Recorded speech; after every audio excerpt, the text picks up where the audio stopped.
Hare Krishna. Let's begin the session with prayers. Namah Vishnupadaya Krishna Preshnaya Bhutale Srimate Bhaktivedanta Swamin Iti Namine Namaste Saraswate Deve Gauravani Pacharine Nirvishesha Shunyavadi Paschatya Deshatarine Jai Shri Krishna Chaitanya Prabhu Nityananda Shri Advaita Gadadhara Shivasati Gaura Bhakta Hare Krishna, Krishna Krishna, Hare Hare, Hare Rama, Rama Rama, Hare Hare. Shri Radha Vrindavan चंद्र की जय, श्री श्री गौर निताय की जय, जगत गुरु श्री प्रभुपाद की जय, श्रीमद् भगवद गीता की जय. Hare Krishna. So, welcome to all of you. We are continuing to extend our Bhagavad Gita sessions, taking advantage of the fact that we finished all the Srila Prabhupada Ashraya classes. We're now on those who are in Srila Prabhupada Ashraya are on the verge of writing a written test to move on to the next level. I congratulate all the people who got qualified to write the exam and who are facing the interviews right now. The exam will be on February 10th and 11th. Exact time and date will be announced soon. Because those who are outstation, staying far away, are allowed to write online, whereas all others in Vrindavan, Mathura, Agra must come to our temple in Vrindavan and write the exam on the specified date and time. So moving ahead with the 14th chapter. 14th chapter is so glorious. Generally we try to concentrate only on chapter 7 to 12 क्योंकि वहां पे भक्ति योगा का वर्णन है. And Prabhupada also mentions that is the can say that the substance of Bhagavad Gita is there in those 6 chapters. But Prabhupada himself in the purport opens chapter 14. Krishna also is opening chapter 14 telling that anyone who understands this particular instruction that Krishna is going to give in chapter 14, कोई अगर इस अध्याय का तत्व और महत्व को समझेगा, केवल इस ज्ञान से वो भगवत धाम वापस जा सकता है. Just by understanding chapter 14, one can go back home, back to Godhead. One can develop divine qualities, and one requires divine qualities to understand this chapter, and one who acquires those qualities understands this chapter. इस अध्याय को समझेगा, जो दिव्य गुण को जो पाएगा और वो भगवत धाम वापस जाएगा. So till now, we've ended last class with Krishna describing that aham bija pradapita sarva yonishu kaunteya aham bija pradapita. He is declaring that I am the seed giving father for all living entities. सारे जीव जंतु, सारी जीव राशि का वो पिता है, whereas महातत्वा माता है और कृष्णा पिता है.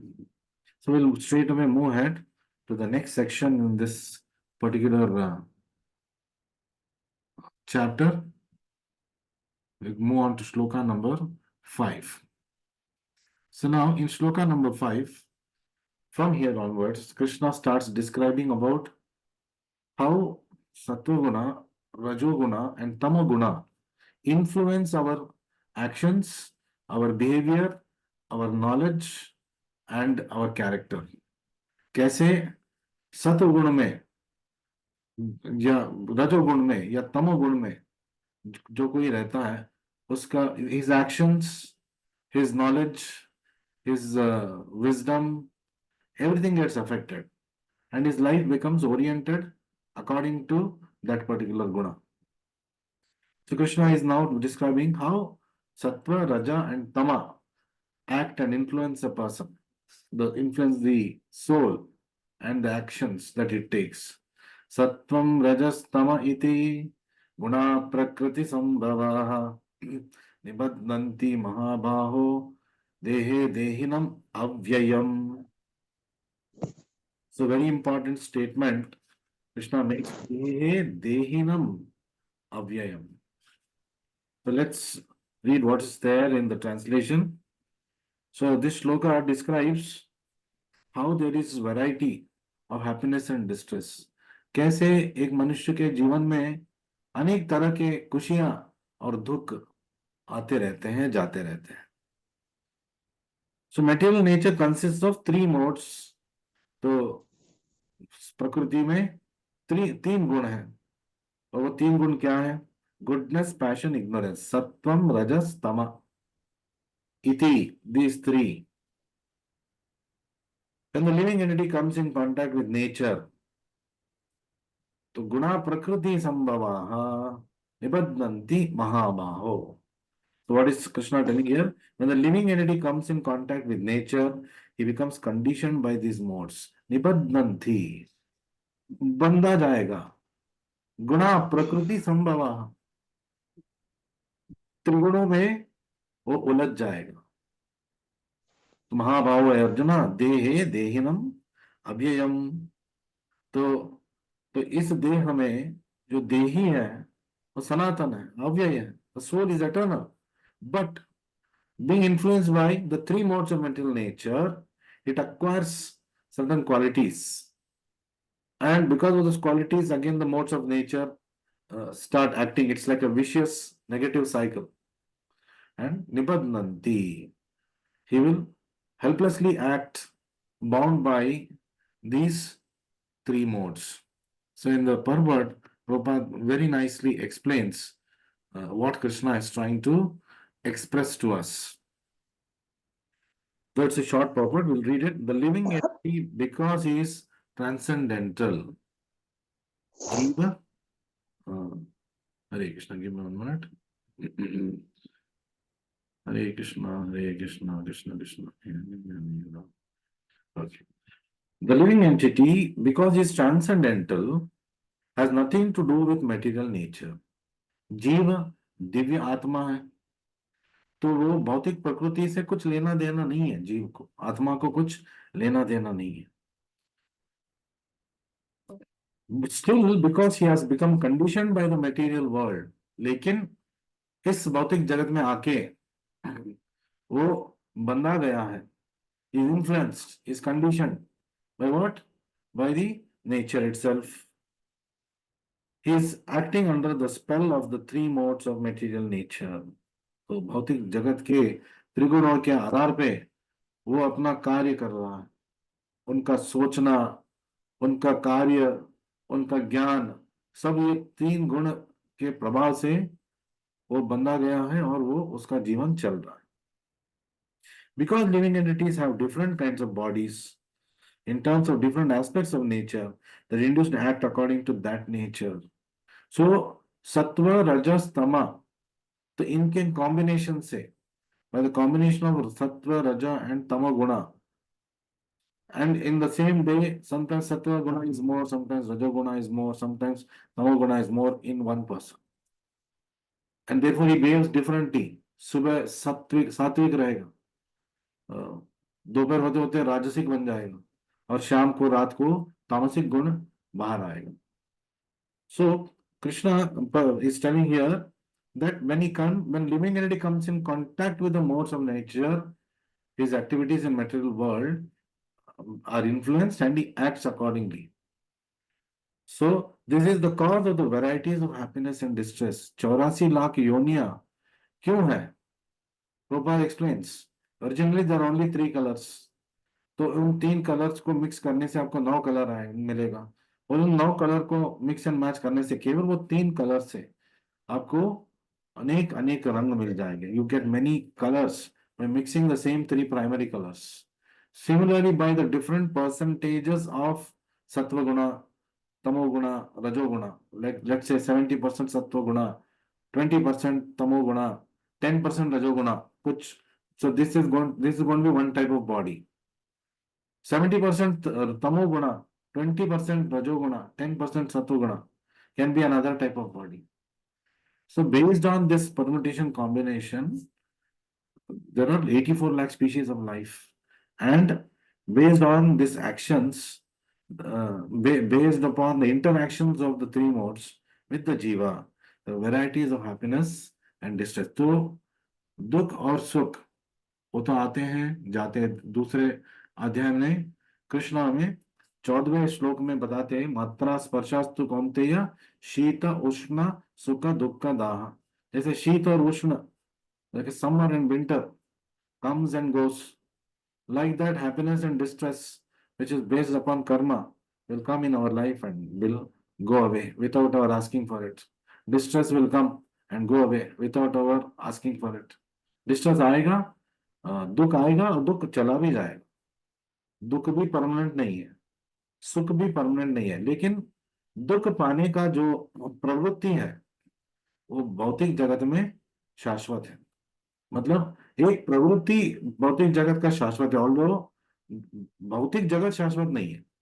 भौतिक जगत का सर्टिफिकेट कृष्णा ने बनाया, दुखालयम अशाश्वतम। जैसे कि गवर्नमेंट ने जेल बनाया, और जेल में कुछ माहौल होता है।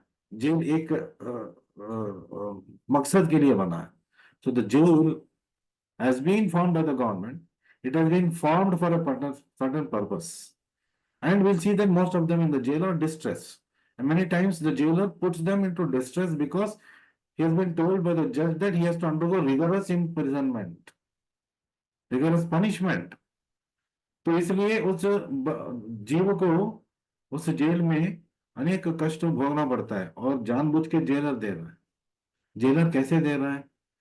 जेलर जज के आदेश के अनुसार दे रहा है। जज उसको कैसे डिक्लेयर किया इसको ए मिलना चाहिए? हाउ डज द जज डिक्लेयर, हाउ डज द जज अवार्ड पनिशमेंट और रिवॉर्ड? वही जज एक केस में 20 साल सजा सुना रहा है, और दूसरे केस में 20 लाख रुपए कॉम्पेंसेशन देने के लिए बोल रहा है, या किसी क्या बोलते हैं, द अटेंडेंट को बोल रहा है कि इनको आपको 20 लाख रुपए मुआवजा देना पड़ेगा। सेम जज in the same day in different cases is giving this sentences. What is the जज giving the sentences based on? क्या अपने मनमानी कर रहा है? वो अपना मनमानी नहीं कर रहा है। He is not playing the fool there. He is awarding the punishment and the reward according to the case he has heard, the trial he has heard. Similarly, Krishna is telling Anumanta Upadrishta. मैं I am the sanctioner and I am the overseer, I am the witness. आपके सारे कार्यों का, आपके सोच विचार का मैं गवाह हूं। I am the witness. अनुमंता, और मैं, मेरे सैंक्शन से ही आप कुछ कर पाओगे। गलत काम भी करना है, जब तक भगवान का सैंक्शन नहीं होगा वो नहीं कर पाएगा। तो द क्वेश्चन नाउ कम्स, गलत काम के लिए भगवान मंजूरी क्यों दे रहा है? See, it is like Krishna is not allowing that, means is प्रचोदित नहीं कर रहा है उस आदमी को, उसको ज्ञान दे रहे हैं। अंतरात्मा मनसाक्षी उसको बोल रहे गलत है, तो that is Krishna only telling. फिर भी वो अपने प्रवृत्तियों के प्रभाव से वो कार्य करके बैठता है। So now people can tell, तो आत्मा का तो दोष नहीं था, क्योंकि वो त्रिगुणों ने उसके ऊपर प्रभाव किया और इसलिए उसने ऐसे कर दिया। तो त्रिगुणों का प्रभाव क्यों हुआ? त्रिगुणों का प्रभाव इसलिए हुआ बिकॉज वो उसका उसका जो प्रवृत्ति है, his inclination was towards that. It is like somebody has been warned, do not go to this area because there is an epidemic. लेकिन वो फिर भी एडवेंचरस होके वहां जाना चाहता है, और वहां जाएगा तो बीमारी लेके आएगा। So it does not mean that the person who gave him advice allowed him to get disease. The person who gave him advice told him not to go there. But then the living entity has got a certain amount of freedom. Otherwise, there's no meaning for freedom that the living entity has got. So Krishna sticks to giving instructions and advice. Of course, in case of devotees, he will personally also sometimes prevent something happening in a devotee's life personally, and he may make something happen in a devotee's life personally. So Krishna says, योगक्षेम वहाम्यहम्, मैं अपने भक्तों का योग और क्षेम का खुद निर्वहन करता हूं। That is for special case of devotees. So Krishna further talks about how the trigunas influence a person's life. So let's go ahead with this. Shloka number 6. तत्र सत्त्वं निर्मलत्वात् प्रकाशकमनामयं सुखसंगेन बध्नाति ज्ञानसंगेन च अनघा. तो तत्र सत्त्वं निर्मलत्वात्. सो भगवान श्री कृष्ण बोल रहे हैं, ओ सिनलेस वन अर्जुना, जिसने कभी कोई पाप नहीं किया, अनघा उसका दूसरा नाम है, अर्जुना का नाम है अनघा. तो च Anagha, also Anagha, please listen. The mode of goodness being purer than others. तत्र सत्वम निर्मलत्वात्. सत्व गुण निर्मल, निर्मल स्वभाव का है. So it's better than rajas guna and tamo guna. It is illuminating, prakashakam. So when a person gets into sattva guna, then he starts getting enlightened. ज्ञान का प्रकाश उसके अंदर जागृत होगा. And it frees one from all sinful reactions. तो अनामयम, amaya, sinful, anamayam. So it frees one from sinful reactions. जब सत्व गुण जागृत होगा एक आदमी में, एक जीव में, तो ज्ञान का प्रकाश से उनको जो पाप का प्रवृत्ति है वो मिट जाएगा, और जो पाप का जो कर्म है वो मिट जाएगा. दो situated in that mode develop knowledge. तो ज्ञान, तो जो सत्व गुण में है उनको ज्ञान का प्रकाश होगा, और and they become condition by the concept of happiness. लेकिन सुख संगेना they get condition by knowledge कि ज्ञान ही सब कुछ है. मतलब मुझे वो हम बुलाएंगे उनको, आइए सेवा कीजिए भगवान का, नहीं नहीं मुझे पढ़ाई करना है. मतलब मैं भौतिक पढ़ाई नहीं, बात भी नहीं कर रहा हूँ. नहीं नहीं, मैं भागवतम पढ़ रहा हूँ, मुझे उसको कंप्लीट करना है. भागवतम पढ़ के आपको क्या सीख मिल रहा है? Krishna is Supreme Lord. You are living entity. You are eternally servant of the Lord. What is the practical application of this knowledge? Please serve the Lord always.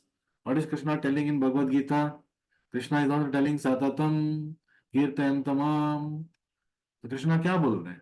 Krishna भी वही बोल रहे हैं. कृष्णा हमेशा मेरा आराधना करो, मन मना भव मद भक्तो मध्याजी माम नमस्कुरु. So the culmination of that knowledge is this activity, devotional activity. लेकिन वो बंदा बोल रहा है नहीं मुझे नहीं आना है, मुझे थियरी ही पढ़ना है. तो आपने जो पढ़ा है उसको आपको प्रैक्टिकल एप्लीकेशन करने का मौका मिल रहा है. You are getting a chance to live that life. Telling no, I want to keep going back to the books. Of course, Krishna is so merciful that he has made reading also one of the bhakti activities. Shravanam is baseline activity. If you hear, if you read, that's also a activity of bhakti. But वहीं पे सीमित नहीं रहना है. Of although Krishna says it's enough. हाँ बस आप ज्ञान प्रकाश, ज्ञान का प्रकाश पालो, आप मेरे धाम वापस आएंगे. वहां पे भी जाके फिर क्या करेंगे? हमें यहाँ यहाँ पे सेवा करने का प्रवृत्ति नहीं था, तो गोलोक धाम में भी जाके क्या हम बैठ के ज्ञान का प्रकाश ही पाते रहेंगे? गोलोक धाम में जाना मतलब it's like the master is asking the servant, where are you, why are you not doing any service? तो सर्वेंट इज टेलिंग, मैं अभी तक आपका जो मैनुअल है वही पढ़ रहा हूं, और मैं बार बार पढ़ रहा हूं ताकि मुझे पता चले कि आपको क्या चाहिए. और वो सालों साल मैन्युअली पढ़ता जाएगा, कभी एक्शन एक्टिविटी नहीं करेगा. Then what's the use of that knowledge unless knowledge is applied. जब तक ज्ञान को हमारे जीवन में नहीं उतारेंगे, उस वो ज्ञान केवल मतलब सीमित तो रह जाएगा. You we will become only intellectuals. we may not become, we call intelligent. An intellectual need not necessarily be intelligent.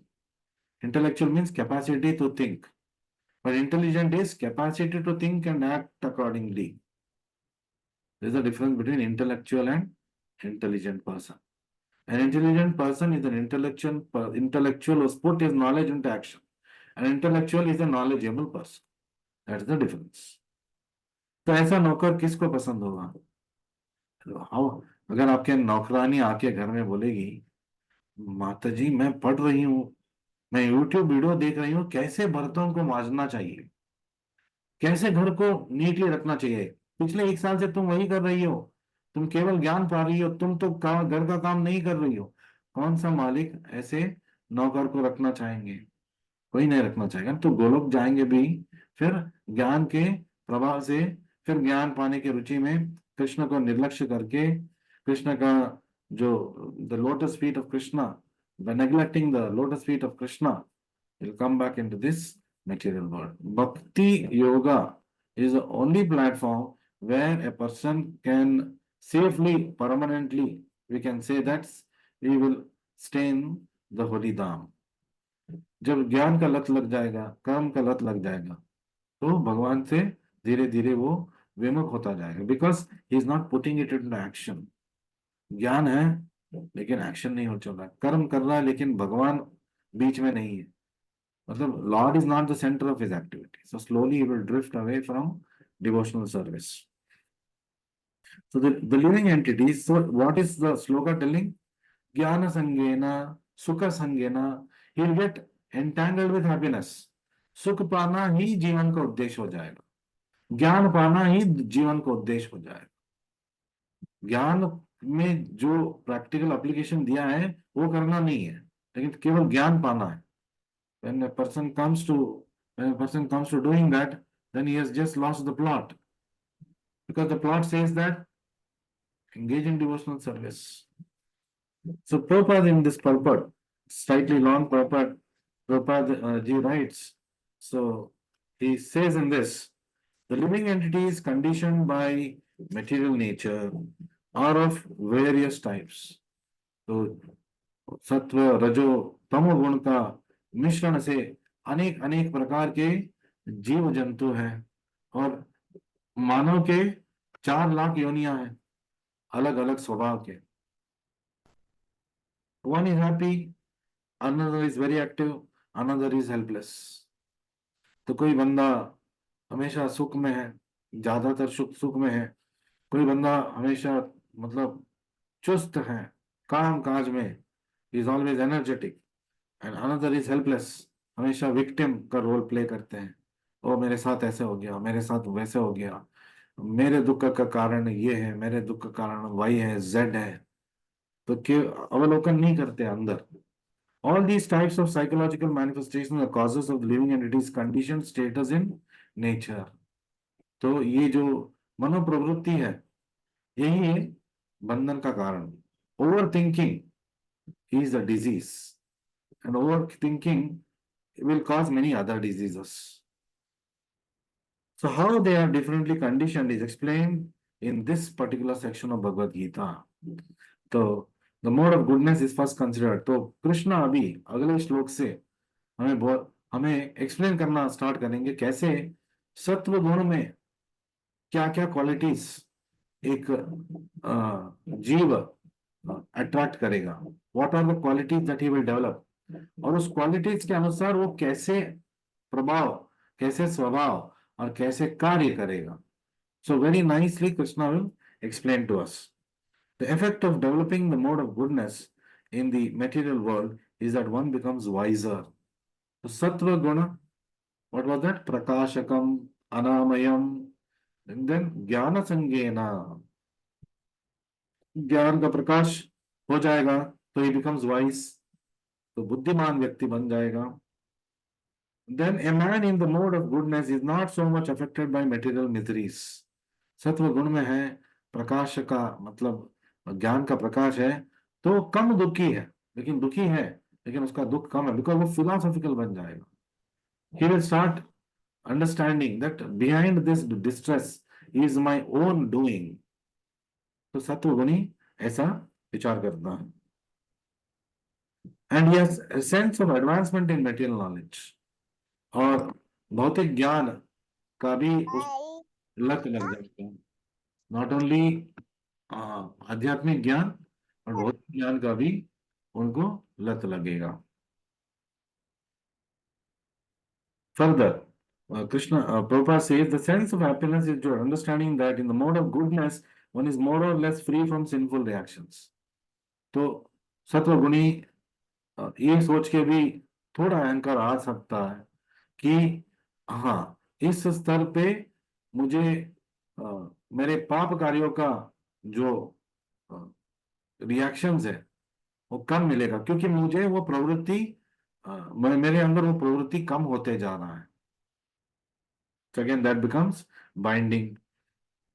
Is a sense of happiness, वो सुख उसमें पा रहा है.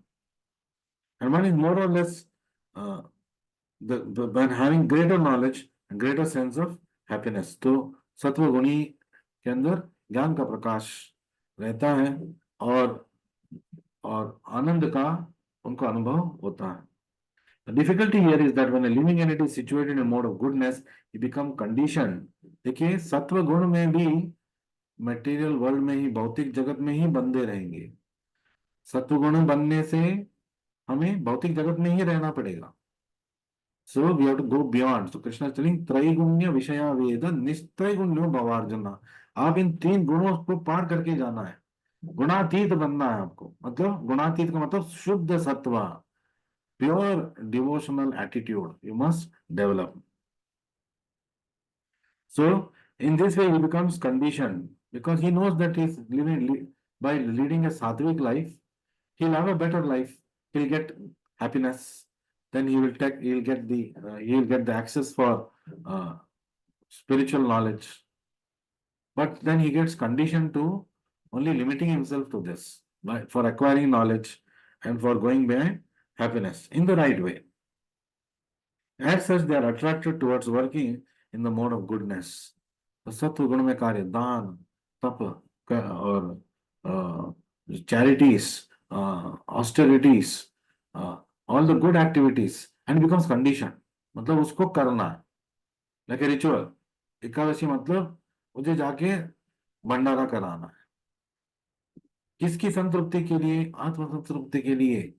क्योंकि उसको ज्ञान मिल चुका है, ये करने से मुझे अच्छे अच्छे कर्म मिलेंगे और अच्छा जीवन मिलेगा मुझे, ना बल्कि इस जीवन में अगले जन्म में भी जन्म ऐश्वर्य श्रुत श्री भी, ये सब अच्छे अच्छे चीज मुझे, अच्छे कार्य इस जन्म में करेंगे तो दूसरे जन्म में भी अच्छे अच्छे चीज मिलेंगे. तो this sense of achievement for one self he develops, and it develops again, it's slightly it is becoming selfishness. तो अपने बारे में सोच के ही वो करना है. दान भी किया इसलिए किया क्योंकि पुण्य आएगा, कर्म भी किया अच्छे कर्म इसलिए किया, अरे पुण्य आए, पुण्य कमाना है, पुण्य कमा के मतलब अच्छा जीवन जीना है, इस प्रवृत्ति में वो पड़ जाए. दान भंडारा कराने का उद्देश्य भगवान का संतृप्ति नहीं है. उसका संतृप्ति, अरे ये खुश हो जाएगा तो मुझे आशीर्वाद देगा और मुझे ऐसा आराम मिलेगा, मुझे अच्छे जीवन मिलेगा, ये प्रवृत्ति का होता है. Then so they have an attraction for working in that way and they have to take some type of body in the modes of mental nature. तो इसी कारण, क्योंकि वो भौतिक प्रवृत्ति है, उसको भौतिक प्रकृति, भौतिक इस संसार में बंधे रहना पड़ेगा. वो बार बार अच्छे अच्छे योनियों में जन्म लेगा, लेकिन रहेगा इस भौतिक जगत में. So Krishna is telling, get out of this kind of a influence and thinking. You are not, your job is not here to do good to the world. At the same time, Krishna is not telling not to do good for the world. And that is not your main purpose. Your main purpose is you are a citizen of Golok Vrindavana. You come here, go back. While you are here, do some good activities. That should be while I am here. And while I have the time to do it, I am going to do it. Otherwise, my main purpose should be to somehow go on the path of going back home, back to God. So, like somebody is sitting in a train, उसका destination है, let's say Vrindavan Mathura. तो वृंदावन मथुरा वो जा रहा है, कभी उसको भूलना नहीं है.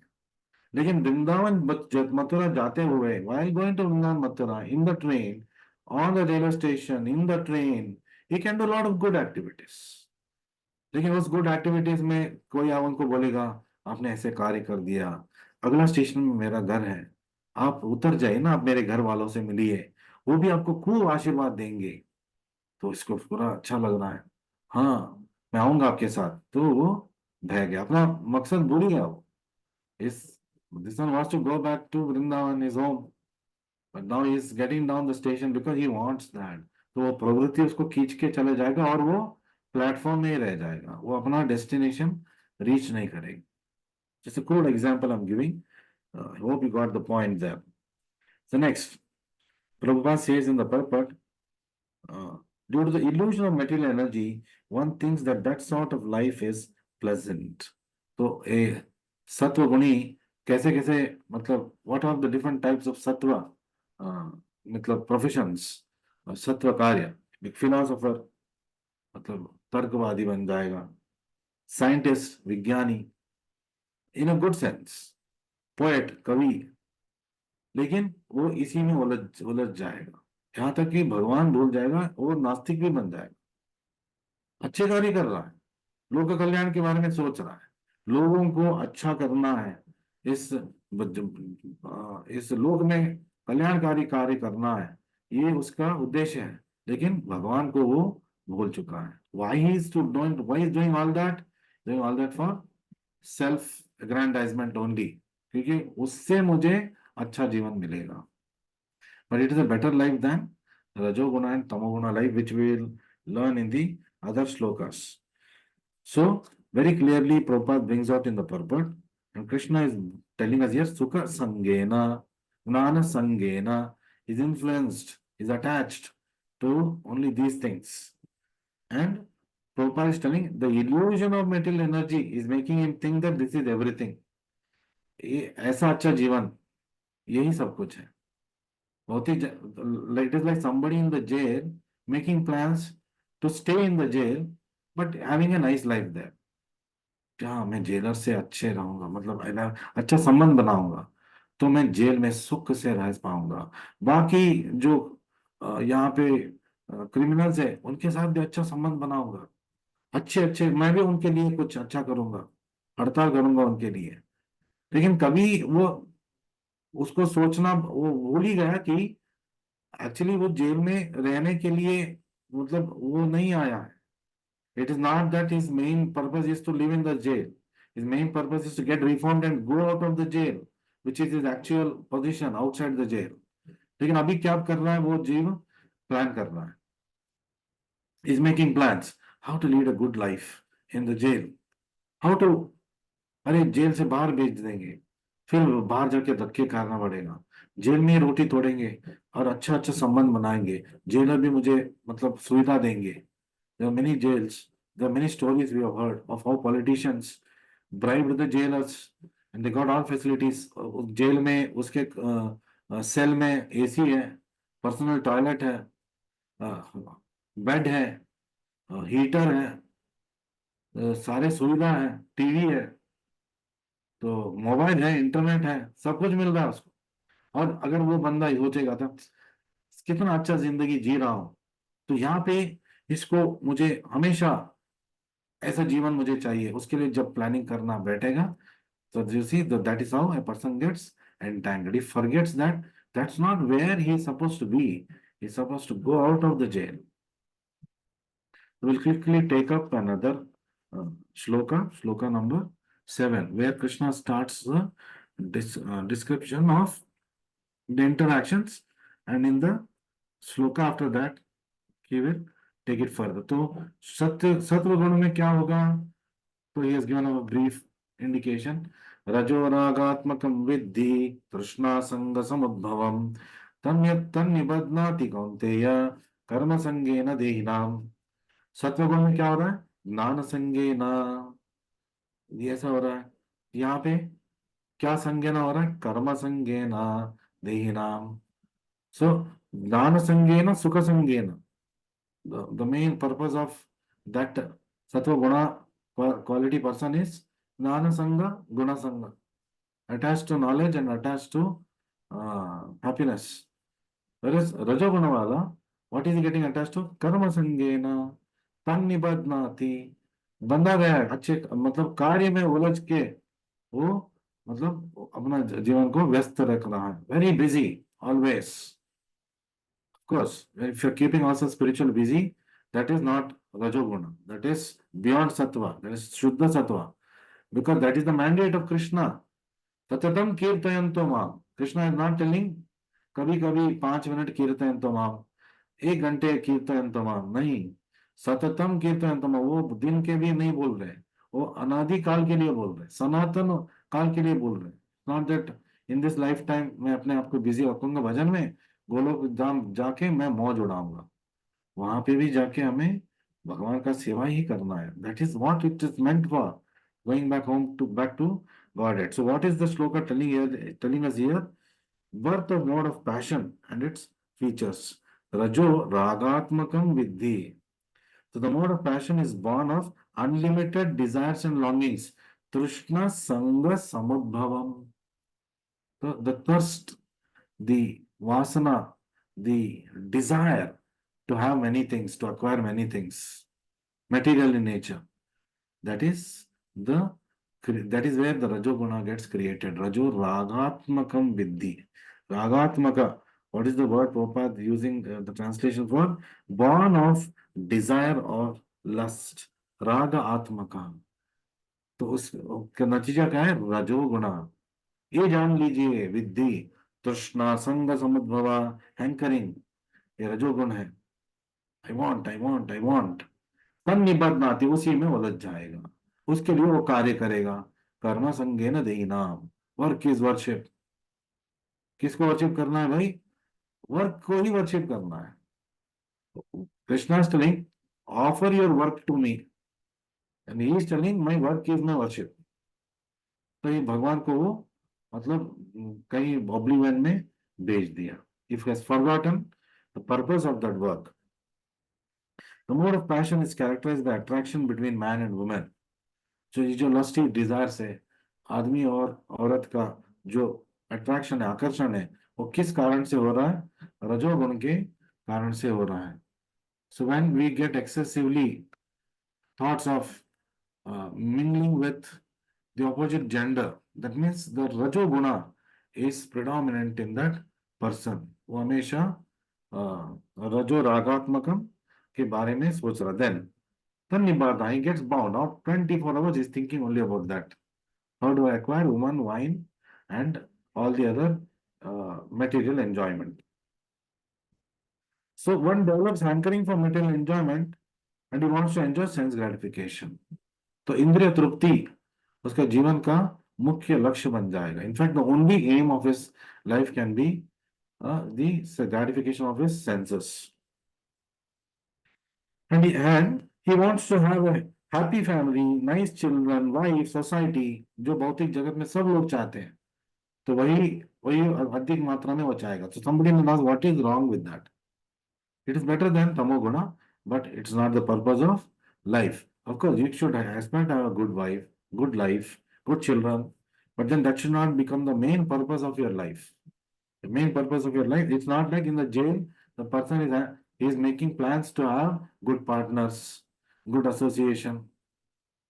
So that is not the purpose of the jail. The purpose of jail is to get reformed and get out of the jail. So Krishna says, further Prabhupada says in the purport, he becomes associated with fruits of his activities and is bound by such activities. Karma sangena nibadnati, nibadnanti.